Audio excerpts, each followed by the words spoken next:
My fiancée texted right before Christmas. I don't want to be together anymore. This isn't working.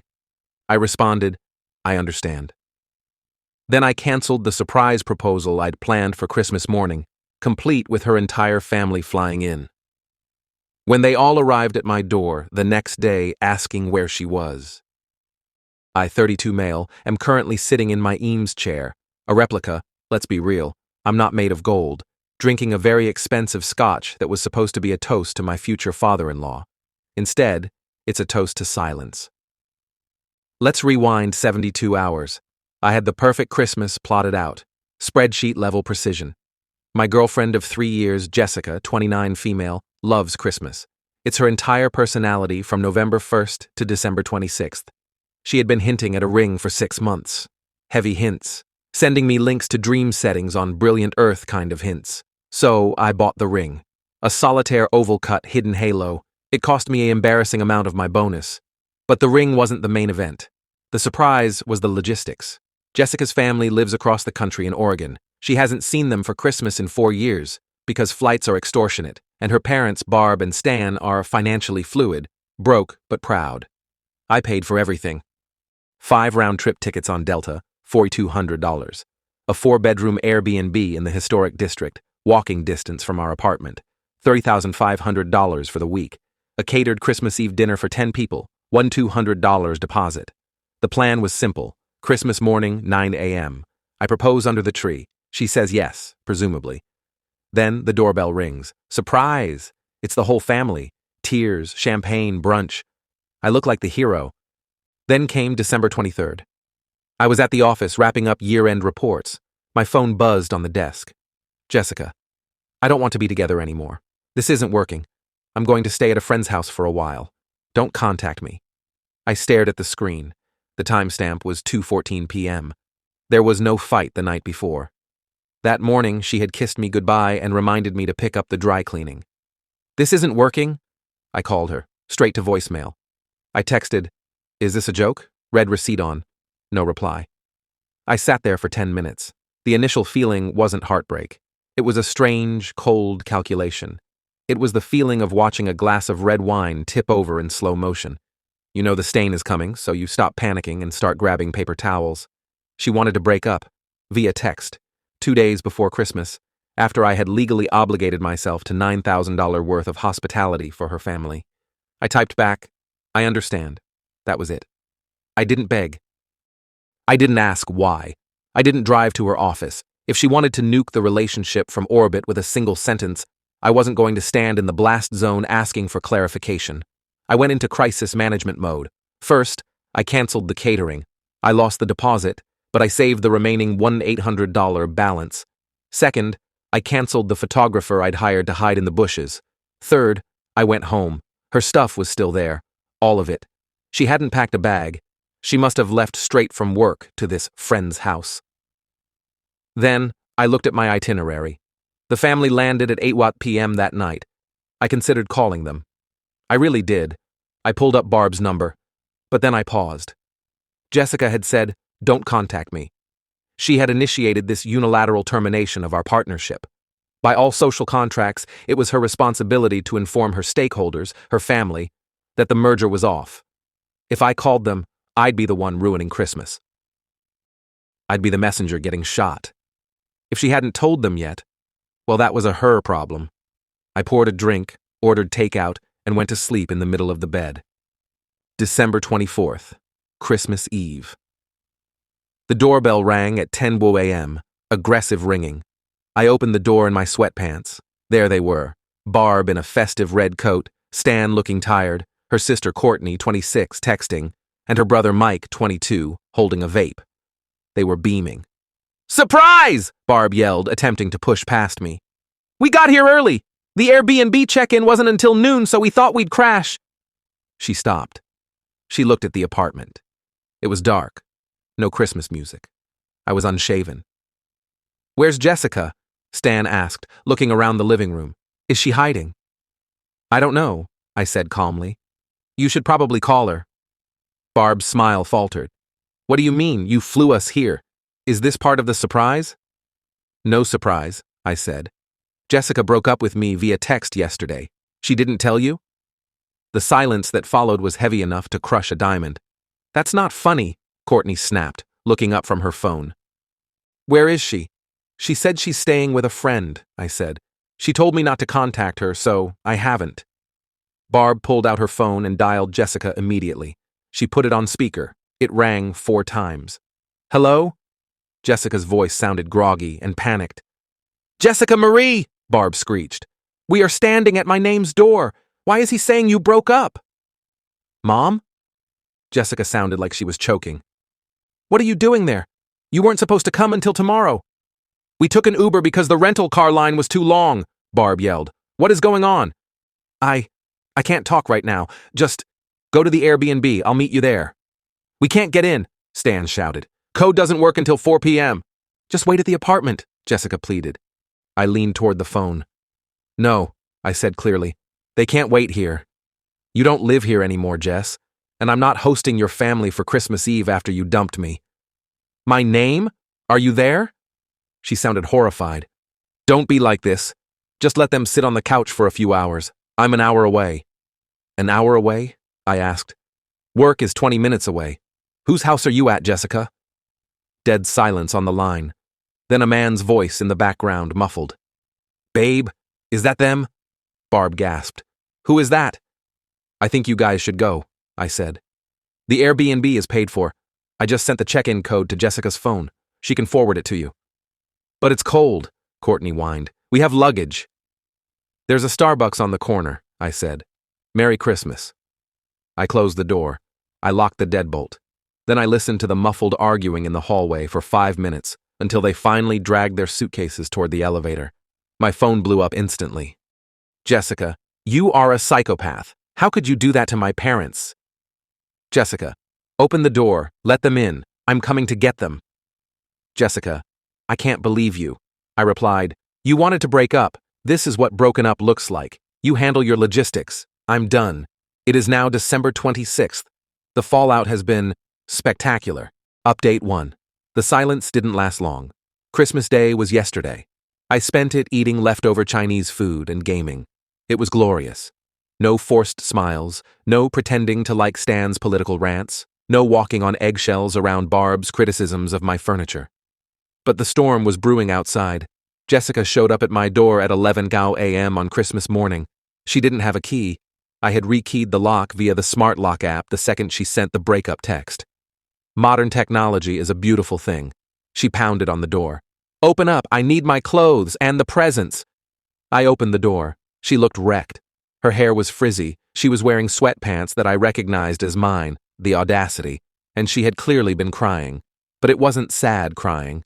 It was, I'm not getting my way crying. You ruined Christmas, she spat as I let her into the entryway. My mom is crying in a rental house that smells like damp dog. Courtney is refusing to speak to me. And Stan is furious that there's no food because you canceled the catering. I didn't invite them to a damp house, I said, leaning against the wall. I booked a 4.8-star rated Airbnb. If it smells, take it up with the host. And regarding the food, why would I feed people I'm not related to? You promised, she screamed. You planned this whole thing. You can't just pull the rug out because we hit a rough patch. A rough patch is an argument about dishes, I corrected her. Breaking up via text and moving in with, who was it? Tyler from marketing? Is not a rough patch. It's a resignation letter. She froze. How do you know about Tyler? You're not subtle, Jess. You've been working late with Tyler for 2 months, and he lives an hour away in suburb name. The math wasn't hard. She flushed red. It doesn't matter. I'm here for my gifts, and the gifts for my family. I know you bought them. I laughed. I actually laughed. The gifts? You think you get the gifts? You bought them for us.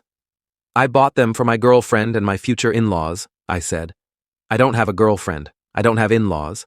I returned everything to Nordstrom yesterday morning.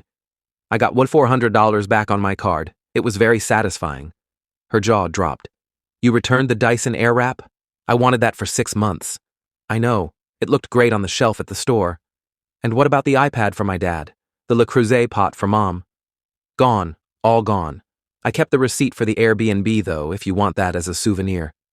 She looked around the apartment, realizing for the first time that the tree was bare. There were no stockings. "You are so petty," she hissed. "I need my stuff, my clothes, my laptop." "It's all in the guest room," I said. "I packed it for you." I pointed to a stack of cardboard boxes. I hadn't used bubble wrap. I just dumped drawers into Home Depot boxes. "You can't kick me out. I'm on the lease." "Actually," I smiled, "you're an occupant. I'm the leaseholder. And since you haven't paid your half of the rent in 3 months because you were saving for the wedding, I think you'll find the landlord is very much on my side. I already emailed him. He's drafting the removal from the lease as we speak." She stared at the boxes. Then she looked at me, softening her face. The manipulation mode engaged.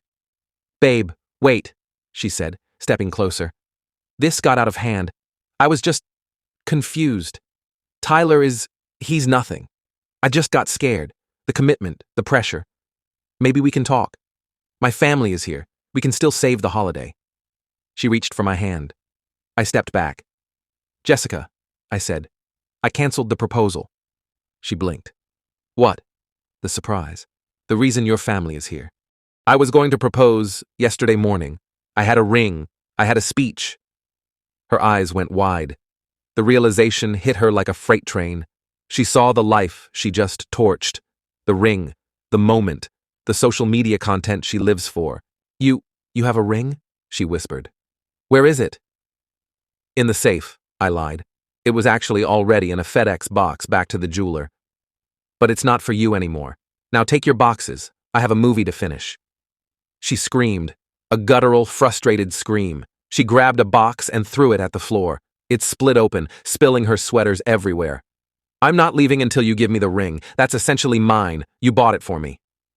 "That's not how property law works," I said. "Call Tyler. Tell him to bring his truck.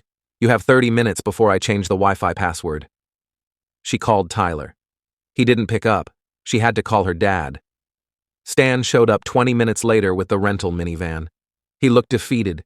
He didn't look at me. He just helped her carry the boxes out. "Sorry, my name," Stan mumbled as he grabbed the last box. "It's okay, Stan," I said. "Enjoy the Airbnb. Checkout is at 10 a.m. on the 27th. Don't be late." The cleaning crew is aggressive. Jessica glared at me from the passenger seat. I waved, but the entitlement didn't end there.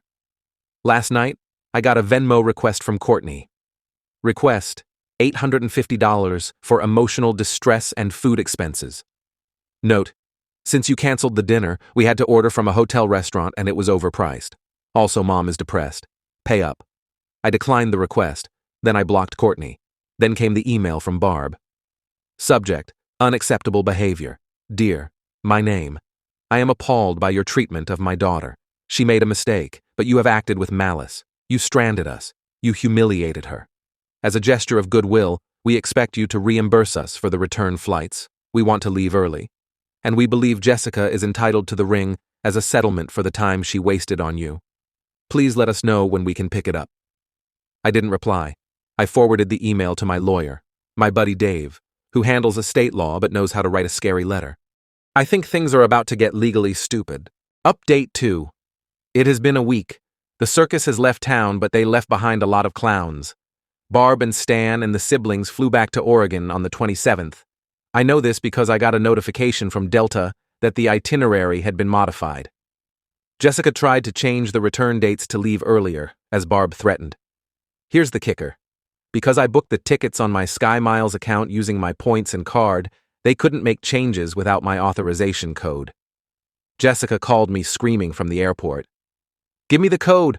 Mom wants to go home. She hates it here." "No," I said. "The tickets are for the 27th.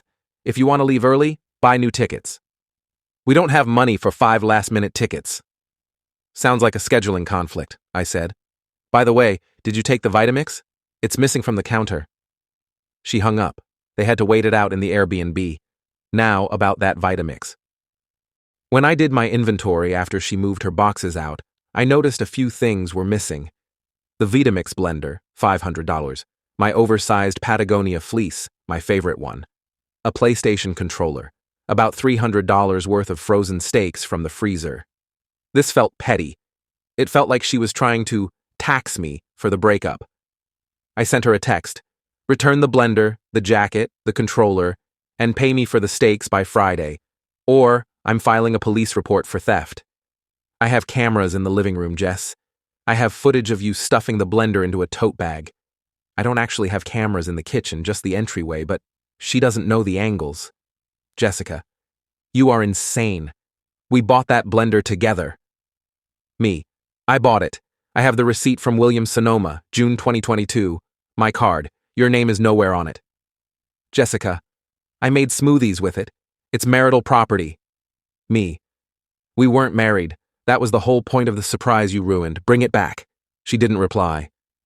But yesterday, I got a call from a number I didn't recognize. Is this my name?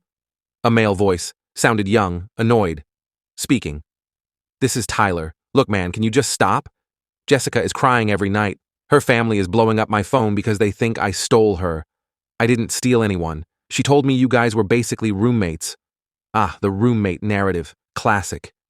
Tyler, I said cheerfully. Good to hear from you. How's the blender? What? The Vitamix. She stole it. Is it at your place? Because if it is, that's possession of stolen property. I'd hate for you to get dragged into a legal mess over a smoothie maker. Silence. Then, muffled arguing in the background. She said it was hers, Tyler said, sounding less confident. Look, she's staying here, and it's a lot. Her mom is calling me a homewrecker. Her sister is DMing my ex-girlfriend. I didn't sign up for this. Can you just take her back? I laughed so hard I almost choked on my coffee. Take her back? Tyler, she's your prize. You won. You got the girl, and her mom, and her sister. Enjoy the dynasty.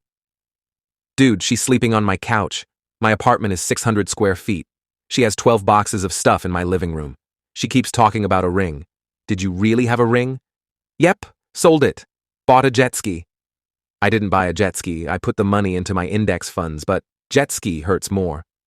Fuck, Tyler whispered. She told me you were broke and boring. I am boring, I agreed. Boring and solvent. Good luck, Ty. I hung up. 2 hours later, my doorman buzzed me. Mr. My last name. There's a Ms. Jessica here. She left a bag in the lobby. She said it's for you. I went downstairs. There was a Whole Foods bag sitting on the concierge desk. Inside, the Vitamix. Base only, she kept the pitcher, probably out of spite. The Patagonia fleece smelled like Tyler's cheap cologne. The controller. No stakes. I went back upstairs and blocked Tyler's number. Then came the letter from Barb. Not an email. A physical letter, certified mail. It wasn't from a lawyer. It was written on floral stationery. To my name, since you have refused to compensate us for the emotional trauma of the Christmas trip and refused to give Jessica the ring she was promised, we will be pursuing legal action in small claims court for the cost of the plane tickets, $4,200, which you fraudulently used to lure us into a hostile environment. I scanned it and sent it to Dave. Dave called me 5 minutes later, laughing. They have no case. You paid for the tickets. You didn't cancel the tickets. They used the tickets. Hostile environment isn't a tort in this context unless you attack them with a machete. Ignore it. Can I countersue for the stakes? I asked. Let the stakes go, man, Dave said. Consider it the price of freedom. I'm listening to Dave. But I did send one final email to Barb. 2. Barb. Subject. Legal action attachment. PDF of ticket receipts. PDF of Airbnb receipt. Video file Jessica entryway breakdown.mp4. Barb, I paid for the tickets. They were a gift. Gifts are revocable in some cases, but I let you use them. You're welcome. The ring was never promised. A proposal is a question, not a contract. Attached is the receipts showing I spent roughly $9,000 on your family for a holiday I didn't attend. Also attached is a clip from my Ring doorbell of Jessica admitting she was cheating on me with Tyler. If you file in small claims court, I will play this video for the judge, and I will countersue for the Vitamix pitcher, $150 replacement cost. Govern yourself accordingly. I haven't heard back. Update 3. Final. It's mid-January. The Christmas decorations are down. The apartment is clean. The saga has officially ended. Here is the final tally. The lease. Jessica finally signed the lease release forms last Tuesday. She tried to hold out, saying she wanted her portion of the security deposit back. I reminded her that the deposit stays with the unit, and since I'm staying, I keep the deposit. If she wanted her share, She needed to get it from me. I told her I deducted the cost of the missing steaks, the Vitamix pitcher, and the cleaning fee for the guest room carpet, which she stained with something orange. Tanner, buffalo sauce. I cut her a check for $120. She threw it at me, then picked it up, then left. The relationship. Tyler dumped her. I found this out because Courtney, the sister, posted a rant on Facebook about men who can't handle strong women and tagged Tyler. Apparently, the 600 SQFT apartment plus, the boxes plus, the looming presence of Barb via FaceTime was too much for a workplace fling. Tyler went back to his ex-girlfriend.